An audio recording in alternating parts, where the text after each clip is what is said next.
শহীদ তাজউদ্দিন আহমেদ আমাদের এখানকার যে এলাকারই সন্তান, তাই না? দেখেন ফকির মজদুসা পার হয়ে ওনার যে মূর্তি, সেটা একমাত্র সেটা কিন্তু রয়ে গেছে।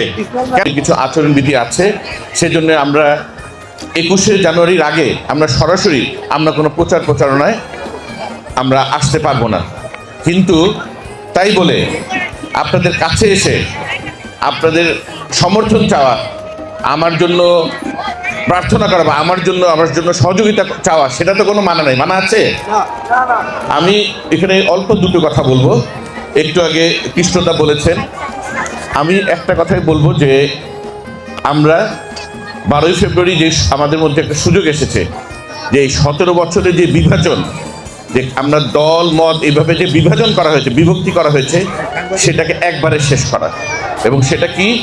সেটা হলো 12ই ফেব্রুয়ারি আমরা সবাই এক পরিচয় পরিচিত হতে চাই, সেটা হলো বাংলাদেশ। আমাদের পরিচিত হবে আমরা বাংলাদেশি, এটা হবে আমাদের প্রথম এবং প্রধান পরিচয়। তারপরে আমরা কে কোন ধর্ম বর্ণ গোত্রে কে কোন দলের সমর্থন করি, সেটা হলো দ্বিতীয় ব্যাপার। প্রথমে হবে আমরা বাংলাদেশি, এবং আমাদের চিন্তা চেতনায় থাকা দরকার সবার আগে বাংলাদেশ। আমি এই বার্তা নিয়েই আমি আপনাদের কাছে এসেছি।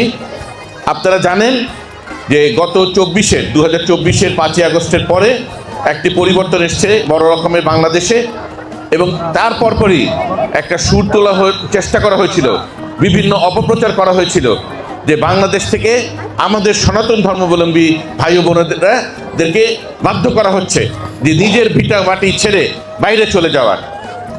আমাদের সাথে প্রশাসন কথা বললো, আগস্ট মাসে আমাদের এখানে বিপ্লব ঘটলো, আগস্ট সেপ্টেম্বরে যে হলো পূজা, সেপ্টেম্বরে পরবর্তী মাসেই হলো পূজা।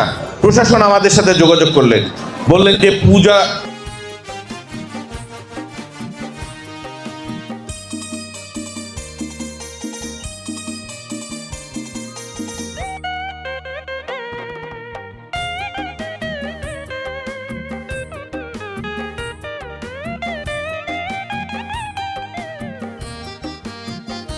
শহীদ তাজউদ্দিন আহমেদ আমাদের এখানকার যে এলাকারই সন্তান, তাই না? দেখেন ফকির মজদুসা পার হয়ে ওনার যে মূর্তি, সেটা একমাত্র সেটা কিন্তু রয়ে গেছে। কেননা এই আমরা দিন রাত 24 ঘন্টা, পুলিশ ছিল না 5ই আগস্ট থেকে 12ই আগস্ট, পুলিশ ছিল না। আমাদের নেতা কর্মীরা দিন রাত 24 ঘন্টা 5 তারিখ থেকে 12 তারিখ এই মূর্তির গলায় ফুলের মালা দিয়ে এটাকে আমরা রক্ষা করার ব্যবস্থা করেছি।